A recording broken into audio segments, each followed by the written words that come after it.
నియోజకవర్గంలో టీడీపీ ఆశావహుల సంఖ్య రోజురోజుకి పెరుగుతోంది. ఇప్పటికే సిట్టింగ్ ఎమ్మెల్యే ప్రభాకర్ చౌదరి రేసులో ఉండగా తాజాగా డాక్టర్ మునిరత్నం తెరపైకి వచ్చారు. ఇప్పటికే నియోజకవర్గంలో మునిరత్నం పలు సేవా కార్యక్రమాలు చేస్తూ అధిష్టానం దృష్టిలో పడ్డారు.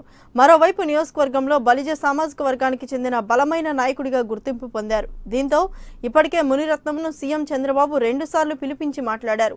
కులాల ప్రాతిపదికన సీటు కేటాయిస్తామని ఇప్పటికే చంద్రబాబు మునిరత్నంకు హామీ ఇచ్చినట్లు తెలుస్తోంది. తనకు సీటు కేటాయిస్తే అందరినీ కలుపుకొని ముందుకు వెళ్తానని మునిరత్నం తెలిపారు. ప్రభాకర్ చౌదరికి టికెట్ కేటాయించినా ఆయన గెలుపునకు కృషి చేస్తానని మునిరత్నం స్పష్టం చేశారు. దీంతో మునిరత్నంకు మద్దతుగా అనంతపురంలో టీడీపీ శ్రేణులు ర్యాలీ నిర్వహించి టికెట్ కేటాయించాలని కోరారు. 2019 ఎలక్షన్స్కి ఎమ్మెల్యే అనంతపురం అర్బన్ కాన్స్టిట్యున్సీకి నేను అప్లై చేశాను. సీఎం గారు నా నేమ్ కన్సిడరేషన్లో తీసుకొని ఎంక్వైరీ జరుగుతుంది. పరిశీలనలో ఉంది. నా పేరు ప్రభాకర్ చౌదరి గారి పేరు. మెజారిటీ వచ్చేసి బలిజ సామాజిక వర్గం ఉంది, మైనారిటీస్ ఉన్నారండి. మైనారిటీస్ ఇంకా బీసీ ఎస్సీ ఎస్టీలు అందరూ కూడా ఉన్నారు. బలిజ సామాజిక వర్గానికి చెందిన వ్యక్తిని నేను.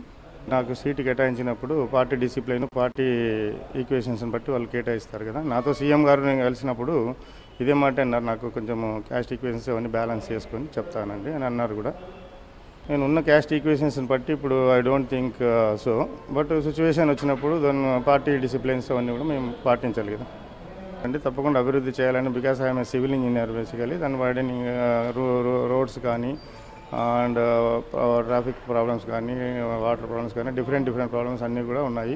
ఒకరు చేశారా చేయలేదా అనేది కాంట్రవర్సీ కాదు, కానీ స్టిల్ నేనైతే చేయాలనే యాంగ్జైటీ, ప్రజలకు ఏదో చేయాలా మనం, so to access the people, కాబట్టి వాళ్ళకి మనం ఇది చేసి చేయాలని ఎంతో ఉంది. ప్రజలు కూడా